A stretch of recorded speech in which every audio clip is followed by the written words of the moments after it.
une personne sans référence. Un bon matin devient une légende. Namesana nangate koyebanae. Les courtes prières en public et les résultats sont magnifiques. C'est qu'elle est nanga koumenana losi. Il m'appelait, je le sais. Likabwezo pela katinanga. Namituni pona nini. Ezo umela Yakolobe zebele.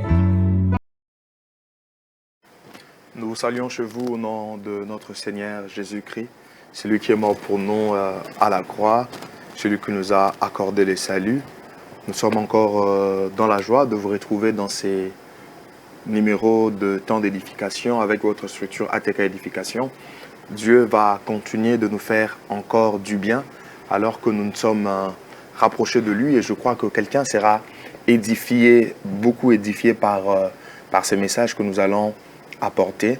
Mais ce n'est pas à chaque fois de nous faire vos commentaires sur notre page Facebook, par notre numéro WhatsApp. Cela nous encourage énormément. On peut prier. Seigneur, je te rends gloire et grâce. Nous voulons nous exposer à ta parole. Permets-nous d'être changés et transformés par cette parole. Apporte-nous encore de la connaissance et de la lumière au nom de Jésus. Amen. Voilà. Le sujet que j'aimerais partager avec vous en ce moment est intitulé « Le ministère apostolique est encore d'actualité ».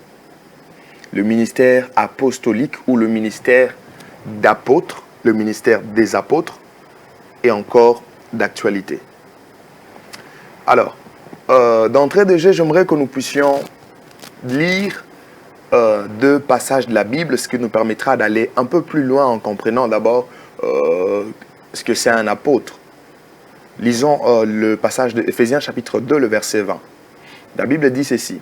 « Vous avez été édifiés sur le fondement des apôtres et de prophètes, Jésus-Christ lui-même étant la pierre angulaire. » On peut aussi lire 1 Corinthiens chapitre 12, le verset 38.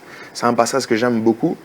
La Bible déclare « Dieu a établi dans l'Église premièrement deux apôtres, secondement deux prophètes, troisièmement des docteurs, ensuite ceux qui ont le don de miracles, puis ceux qui ont le don de guérir, de secourir, de gouverner, de parler diverses langues. » Alors, je crois que ce sont deux passages que je vais toucher d'un moment à l'autre, mais premièrement, lorsqu'on parle d'apôtre, qu'est-ce que cela veut dire? Apôtre en grec veut dire, en grec on utilise l'expression apostolos, qui veut simplement dire un envoyé, qui veut simplement dire quelqu'un qu'on a envoyé, quelqu'un à qui on a donné l'autorité pour exercer ou accomplir une mission.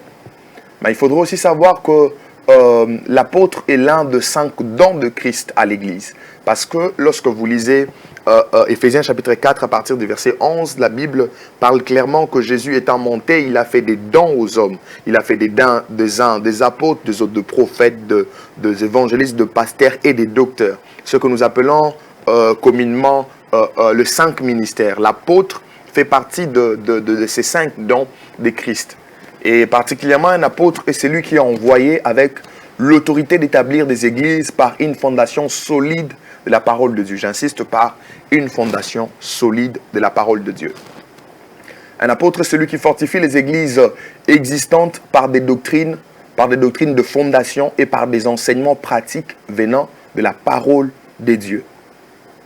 Et il faut aussi savoir que le ministère d'apôtre fait partie de ministère de fondement ou de ministère d'avant-garde. Ça fait partie de ces ministères qui ont une très grande valeur stratégique au sein du corps de Christ. Parce qu'en lisant Éphésiens chapitre 2, verset 20, on nous dit « Vous avez été édifiés par les fondements des apôtres et des prophètes ». C'est-à-dire, ceux-là qui ont posé les fondements sont des apôtres et des prophètes. Ils ont posé les fondements dont la pierre angulaire est Christ. Donc Christ est au centre. Il est question d'eux, vous voyez. Donc ce sont des ministères qui sont là pour poser les fondements ou établir de base, l'apôtre et le prophète. Donc l'apôtre en fait aussi partie. Et lorsque vous lisez 1 Corinthiens 12, 38 que nous avions essayé de scruter avec vous, vous verrez clairement, il est dit que Dieu a établi premièrement dans l'Église les apôtres, secondement le prophète, ainsi de suite. Cela ne fait pas du ministère apostolique un ministère supérieur à tous les autres ministères ou plus meilleur, mais ça nous démontre juste la valeur stratégique qu'a ces ministères parce que ça fait partie du ministère d'avant-garde.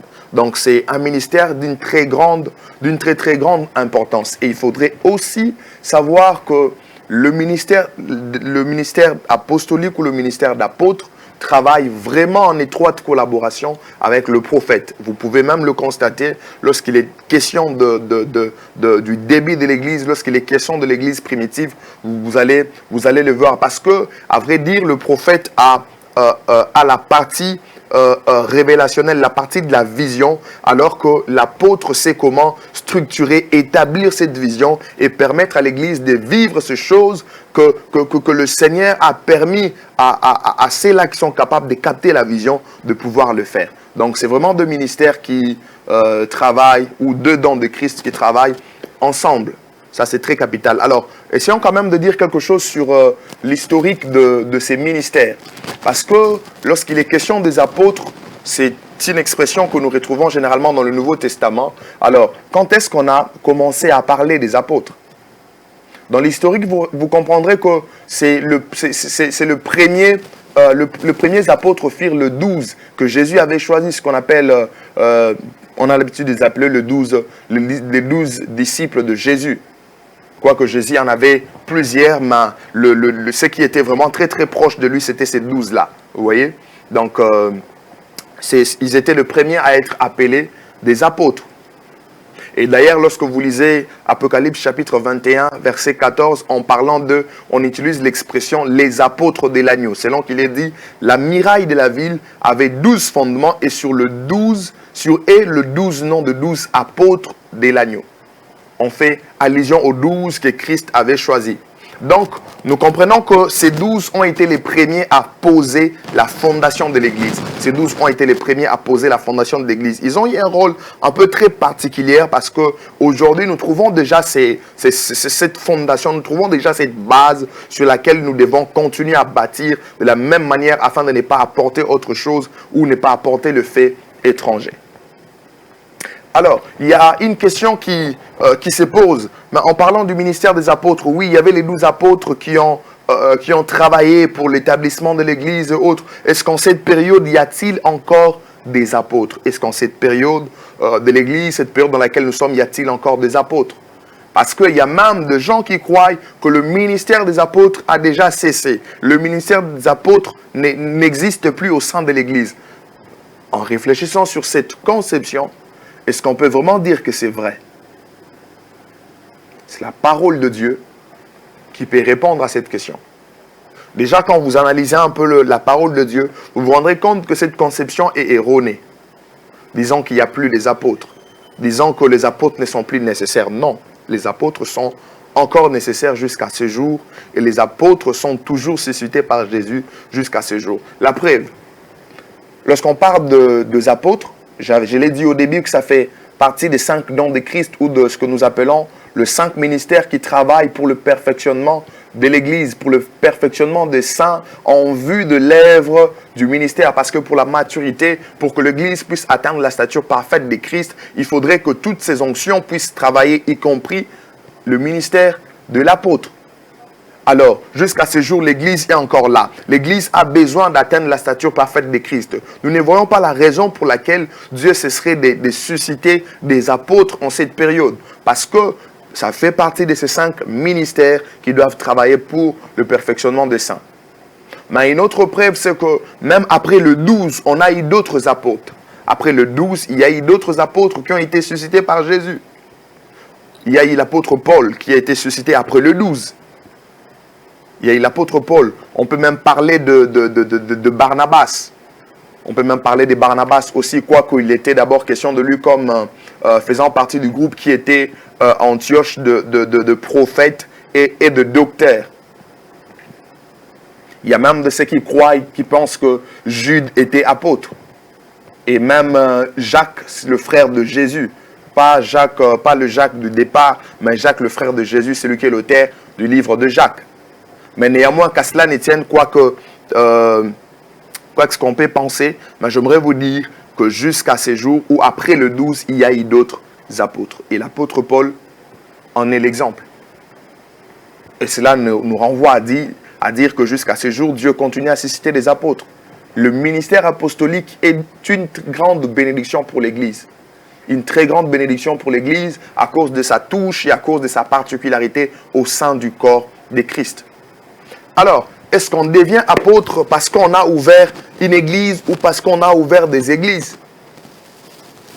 Ça aussi, c'est une question qui se pose. Parce que généralement, aujourd'hui, on peut penser que c'est parce que quelqu'un a ouvert une église, quelqu'un a ouvert des églises qu'il est apôtre. Certes, lorsqu'il y a l'onction apostolique, lorsqu'il y a ces ministères qui sont en train de travailler, ça travaille aussi dans ces couloirs d'ouverture des églises, ça et là. Mais ce n'est pas parce qu'on a ouvert une église qu'on est apôtre. De la même manière, dans le prophétique, ce n'est pas parce qu'on a donné une prophétie qu'on est prophète. Vous voyez? Ce n'est pas parce qu'on a ouvert une église qu'on est apôtre. Quand vous regardez même le premier apôtre que Jésus avait choisi, ce n'est pas tout le 12 qui avait ouvert des églises. On nous parle de Jacques qui était d'ailleurs comme chef qui était un peu comme le pasteur de l'église de Jérusalem. Et en parlant de lui, on n'a pas vu quelque part où cet homme a eu à ouvrir une église. Et même d'autres apôtres ne sont pas d'ailleurs beaucoup cités dans les actes des apôtres dans la suite. Vous voyez un peu. Donc ce n'est pas parce qu'on a ouvert une église qu'on est apôtre. Alors, quelles sont ces caractéristiques ou des choses que l'on retrouve de commun chez les apôtres? Quelles sont ces choses qu'on retrouve de commun chez les apôtres? Premièrement, j'aimerais vous dire qu'un apôtre, c'est quelqu'un qui a reçu cet appel de Jésus-Christ. Un apôtre, c'est celui qui reçoit cet appel venant de Jésus. Donc, on n'est pas apôtre parce qu'on a ouvert une église. On est apôtre parce que Jésus nous a appelés à être apôtres. On peut détecter un apôtre même lorsqu'il n'a pas encore commencé à ouvrir des églises. Parce que l'onction qui est sur lui, c'est l'onction apostolique. Et si nous avons les yeux de l'esprit pour voir, on peut comprendre et discerner que celui-ci est appelé pour tel ministère. Et on peut vivre et voir les évidences avec le temps, alors qu'il est en train d'évoluer. Vous voyez un peu. Donc c'est Jésus qui appelle. Lorsque la bouche de Dieu, lorsque Jésus t'appelle apôtre, tu es apôtre. Vous le savez très bien que dans l'appel, il y a les moments où Dieu t'appelle et même la confirmation des hommes qui est aussi d'une très grande importance arrive. Mais cela arrivera à un temps un peu décalé par rapport à l'appel de Jésus pour la personne elle-même. Deuxièmement, si on doit parler des caractéristiques, parce que j'aimerais vous dire que le ministère d'apôtre ou le ministère, le don d'apôtre, don de Christ, pas don du Saint-Esprit, le don d'apôtre est très vaste. Il y a beaucoup de choses à dire, mais nous vous donnons juste quelques idées parce que nous voulons simplement affirmer et dire à l'Église que ces ministères continuent encore et jusqu'à ces jours, Dieu continue à appeler des gens pour exercer ou travailler dans l'apostolat. Donc l'apôtre, c'est une personne qui travaille dans l'onction apostolique. De la même manière que le pasteur travaille dans l'onction pastorale, le prophète dans l'onction prophétique, le docteur dans l'onction doctorale, l'évangéliste dans l'onction évangélique, l'apôtre travaille dans l'onction apostolique. C'est ce qui a trait à son appel, l'onction apostolique. Troisièmement, en parlant de ces caractéristiques, nous pouvons dire que l'apôtre est caractérisé par une grande sagesse pour bâtir. L'apôtre est caractérisé par une grande sagesse pour bâtir, une grande sagesse. Parmi les 5 ministères, cette sagesse pour bâtir est beaucoup plus octroyée ou accordée à un apôtre. Lorsque vous regardez 1 Corinthiens chapitre 3, le verset 10, vous allez vous rendre compte, la Bible déclare ceci, c'est Paul qui dit, Paul apôtre, il dit, parce que si on veut étudier le ministère apostolique, très souvent, on étudie la vie de Paul, on étudie comment il a fonctionné. C'est très important. Selon la grâce de Dieu qui m'a été donnée, j'ai posé les fondements comme un sage architecte. Voilà. Donc il se compare, l'apôtre se compare à un sage architecte et un autre bâti dessus, mais que chacun prenne garde à la manière dont il bâtit dessus. Car personne ne peut poser un autre fondement que celui qui a été posé, savoir Jésus-Christ. L'apôtre ne pose pas un autre fondement. L'apôtre pose le fondement qui est Jésus-Christ. Il a cette sagesse pour bâtir. Il a cette sagesse pour bâtir sur le message de Jésus. Il a cette sagesse pour bâtir l'église qui soit une église christocentrique. L'apôtre a reçu cette sagesse. Et une autre caractéristique qu'on peut relever du ministère d'un apôtre, c'est que l'apôtre opère dans la révélation et la connaissance. L'apôtre, c'est quelqu'un qui est trop attaché à l'esprit. C'est quelqu'un qui est trop attaché aux choses de l'esprit. Il opère dans la révélation, il opère dans la connaissance. En parlant de Paul, Éphésiens chapitre 3, le verset 3 à 5, la Bible dit, c'est Paul qui parle, il dit, c'est par révélation que j'ai eu connaissance du mystère sur lequel je viens d'écrire en peu de mots. Donc c'est par révélation que lui, l'apôtre, a eu connaissance du mystère sur lequel il vient d'écrire. En lisant, vous pouvez vous représenter l'intelligence que j'ai du mystère de Christ. L'intelligence que l'apôtre a du mystère de Christ, la connaissance que l'apôtre a sur le mystère de Christ, c'est-à-dire sur l'évangile. Il n'a pas été manifesté des hommes dans les autres générations, comme il a été révélé maintenant par l'Esprit aux saints apôtres et prophètes de Christ. Aux saints apôtres et prophètes de Christ. Donc c'est à eux qu'il y a cette révélation, cette connaissance de Christ. Vous voyez, donc l'apôtre, c'est quelqu'un qui travaille à un niveau trop élevé, à un niveau très élevé de la révélation et de la connaissance. Ce sont des particularités que l'on trouve chez un apôtre. Mais j'aimerais aussi vous dire que l'apôtre, c'est un garant de la doctrine. C'est un garant de la doctrine. C'est quelqu'un qui pose le base de la doctrine chrétienne. Quand vous regardez Galates chapitre 1, le verset 9, l'apôtre Paul dit, « Mais quand nous-mêmes, quand un ange du ciel annoncerait un autre évangile que celui que nous vous avons prêché, qu'il soit anathème. Nous l'avons dit précédemment et je le répète à cette heure, si quelqu'un vous annonce un autre évangile que celui qu'il a reçu, qu'il soit anathème. » Donc l'apôtre Paul insiste et il est en train de dire à l'église des Galates que si quelqu'un vous annonce un autre évangile, si quelqu'un vous apporte un autre message, même si c'est un ange de cieux, qu'il soit anathème, qu'il soit maudit, ne l'écoutez pas. Donc c'est quelqu'un qui est le garant de la doctrine. Il est sûr de ce qu'il est en train de dire. Il est sûr de ce qu'il communique à l'église. Et il vous préserve même des hérésies en disant « Ah, attention, attention, qu'on ne vous parle pas d'autre chose. » C'est quelqu'un qui peut même faire des corrections. Voilà pourquoi il a besoin de la connaissance et il a besoin de la révélation venant du Saint-Esprit. Ça, c'est très capital. Et l'apôtre travaille avec une grande autorité. L'apôtre travaille avec une grande autorité. Cette autorité lui est confiée ou lui est donnée par le Seigneur afin de pouvoir servir. Afin de pouvoir servir, parce que c'est quelqu'un qui doit aussi être caractérisé par l'humilité. Parce qu'en Christ, tous nous sommes des serviteurs. Il n'y a qu'un seul maître, il n'y a qu'une seule personne, il n'y a qu'une seule star que tous nous devons présenter. Peu importe notre ministère. Mais j'aimerais aussi dire qu'en parlant de caractéristiques des apôtres, l'apôtre c'est quelqu'un qui n'a pas peur d'aller commencer là où les autres ne sont jamais partis. C'est quelqu'un qui n'a pas peur d'aller commencer là où les autres ne sont jamais partis.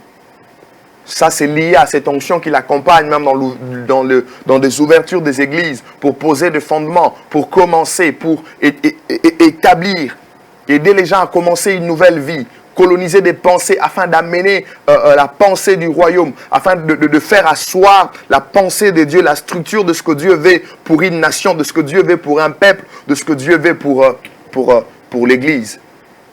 C'est quelqu'un qui n'a pas peur d'aller là où les autres ne sont jamais partis. Ça fait partie des caractéristiques qu'on peut retrouver auprès d'un apôtre. Mais j'insiste sur le fait que les apôtres continuent à exister jusqu'à ce jour parce que le Seigneur le suscite.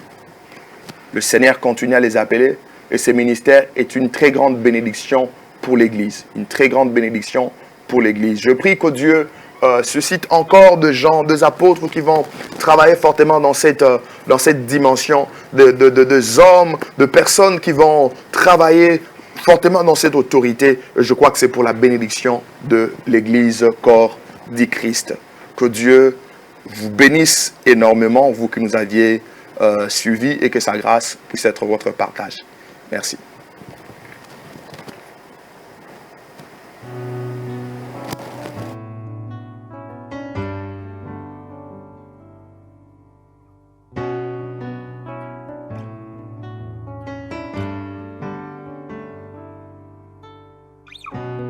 une personne sans référence. Un bon matin devient une légende. Namesana nangate koyebanae. Les courtes prières en public et les résultats sont magnifiques. C'est que les nanga kogumenana aussi. Il m'appelait, je le sais, Likabwezo pela katinanga. Namituni pona nini Ezo umela Yakolobe zebele